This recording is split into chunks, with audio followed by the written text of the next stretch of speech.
Donald Trump when he was in high school. What was he like? Thank you, Jesse. And thank you so much, Alice, for inviting me here. Ladies and gentlemen, I am absolutely a blessed person, just like you said, Jesse. We all are. This is a very sad situation that's going on in different parts of the world. 150 lives did not get taken the other day because we have a president that has a heart and vision. So let's remember that.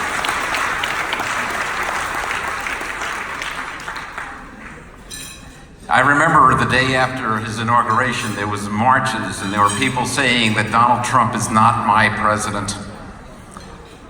Ladies and gentlemen, Donald Trump is my president.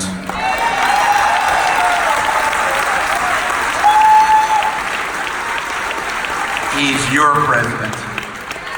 He's America's president and one of the greatest, if not the greatest of all presidents. And my words will come true, you'll see. You know, recently we look at the news, we see what's going on with Iran. I don't know of any other president who would ever been able to have orchestrated what Donald Trump has orchestrated. He put Iran into a very beautiful situation for us. No nukes, that's the deal. What's Iran's choice? Iran has a choice. The easy way or the hard way. That's it. But there's not going to be any nuclear weapon threat from them, and it has to be done now. We'd rather go to war with Iran before they have nuclear weapons than after they have nuclear weapons.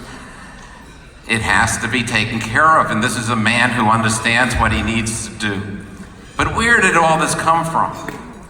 Where did he get these ideas? Well, 55 years ago, we graduated from high school. Now, I know that's longer ago than any of the women in this room have been on the planet.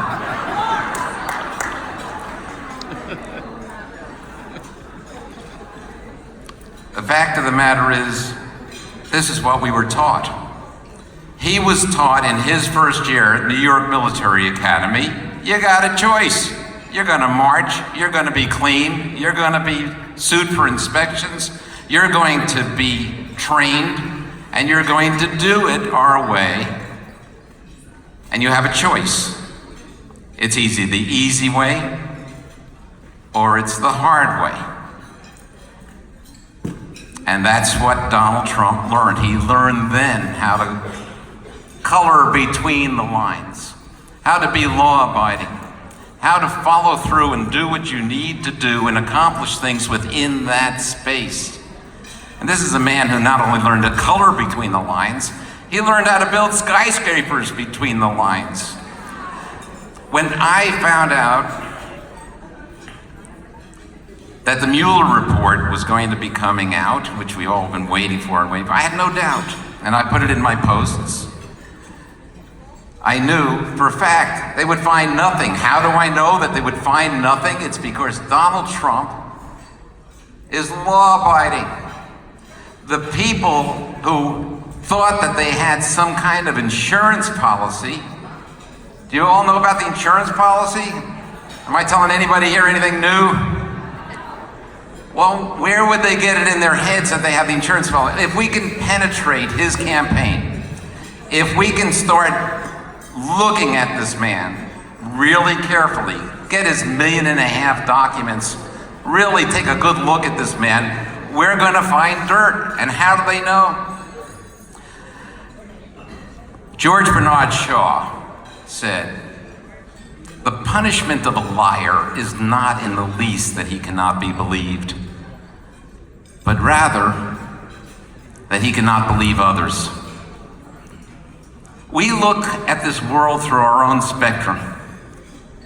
And the reason that they thought that they would be able to get this man if he ever came to power is because they're criminals.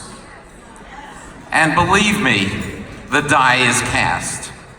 The investigations have begun, and these criminals are going to come to justice.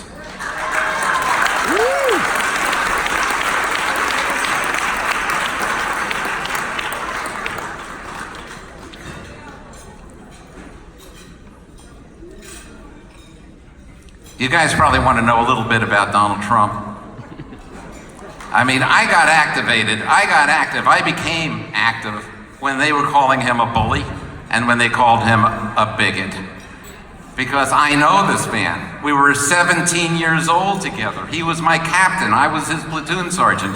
He'd tell me what we need to do, and I'd make sure I got it all done or get everybody on board to get everything done that we needed to do, because that's the way it works at New York Military Academy. He was a captain. Now, you can be a bully when you're 17 years old. If you're ever going to be a bully in life, it's going to be when you're 17 years old. When you're the captain of a company and you're bigger and stronger than almost everybody else in the company.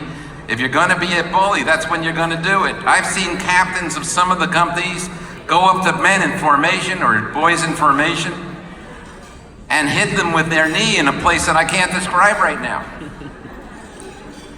I've seen bullies. Donald Trump was no bully. It's not that he was rarely a bully. It's not that he hardly ever did anything like this. Donald Trump was never that way. He got performance through his leadership at the age of 17 because nobody wanted to disappoint him, because we appreciated what we had with him. Here he was, a B+ or A student in a school where you got admitted on the basis of your IQ test. 1 out of 7 were admitted in our years. And here he was, near the top of his class. If you see a picture of him, and I thought there was going to be a picture of him on the screen. You see those stars over there on his collar? That's because he's an A student. So these idiots that are saying he probably is not that smart, they don't know what they're saying. And as far as being a bigot, one of my fondest memories of Donald Trump was when I was the worst player on our soccer team. He was one of the best. And everybody else on our soccer team pretty well was a Latino, Hispanics. They came up, they were part of our school, but they played soccer where most of the Americans played American football. And I'll never forget Donald's face and the way he was on that bus, because being the worst player of the team, I was made into the manager. Okay? That was the word that they used in those days. Now they have a new word for it. It's called nerd. And Donald was always the kind of guy who would smile and want to talk to you and listen to what you have to say like you're a real person, like you're a real human being. That's the way he is. That's Donald Trump. As far as being a ladies' man, he was elected ladies' man in our senior year because my friend Cecilio Arriaga became the most popular, and we wanted him to have something, but believe me, he was no ladies' man because we had no ladies. We were 99 guys, and I'll tell you this about our 99 guys. Some of them are Democrats. Some of them are Republicans. Some of them don't know what they are. I think they all think that they're guys, though. But I will tell you this, not one of them, not one, has a bad word to say about Donald Trump, no matter which side they're on, because they know this man.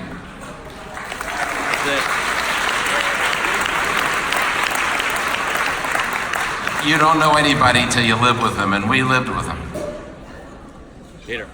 Let me just say in closing that I know Donald Trump. I know him well. I know him from the time we were 17.